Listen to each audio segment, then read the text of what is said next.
అధినాయకులు YS Jaganmohan Reddy గారికి మహిళలపై అపారమైన గౌరవం. ప్రతి మహిళని కూడా సొంత చెల్లిలా చూసేటువంటి విశాల హృదయం అయింది. కాబట్టి మీ సైతాన్ సైన్యం చేత నేను రాజశేఖర రెడ్డికే పుట్టలేదన్నారు. విజయం అక్రమ సంతానం అన్నారు. నాకు ఇతరులతో సంబంధాలు అంట కట్టారు. నన్ను కనీసం ఒక మహిళగా చూసారా? కనీసం ఒక తల్లనన్నా గుర్తుపెట్టుకున్నాను. ఎంత దూషించారు. అసలు రక్త సంబంధాల గురించి, అక్క చెల్లెల గురించి మీకేం తెలుసు? మీకు అక్క చెల్లెలు అంటే ఒక ఊత పదం మాత్రమే. రక్త సంబంధం గురించి, అక్క చెల్లెల గురించి మీరు మాట్లాడితే చాలా అసహ్యంగా ఉంది. రక్త సంబంధం గురించి ఏమిటో నన్ను అడగండి, నేను చెప్తా. రక్త సంబంధం అంటే అన్న కష్టాలలో ఉన్నాడు కాబట్టి మాట అడగంగానే పాదయాత్రకు బయలుదేరడం.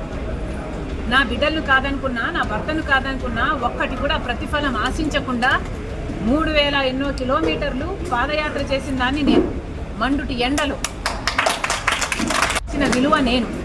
రక్త సంబంధం కోసం ఏ కార్యక్రమం చేయమంటే ఆ కార్యక్రమం. సమైక్యాంధ్ర కోసం తిరిగాను, బాయ్ బాయ్ బాబు క్యాంపెయిన్ చేశాను. మీరు ఏది చేయమంటే అది చేశాను. ఆఖరికి జగన్మోహన్ రెడ్డి గారు చేయి చాపి పాపా నీ ప్రాణం నాకు ఇచ్చేయన్నా ఇచ్చేసేదాన్ని నేను. అంతలా ప్రేమించాను నేను జగన్మోహన్ రెడ్డి గారు. అది రక్త సంబంధం. ఇలా రక్త సంబంధం గురించి మాట్లాడేది సిగ్గుండాలి.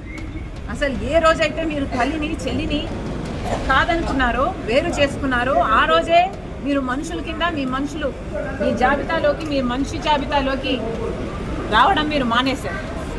నిజానికి ఏ రోజైతే విజయమ్మ గారిని మీరు అవమానించారో, ఏ రోజైతే మీరు విజయమ్మ గారిని పార్టీ నుంచి వెళ్ళగొట్టారో, ఆ రోజే మీ పతనానికి నాంది. ఇప్పుడు ఎక్కడ కొట్టాలరా నిన్ను?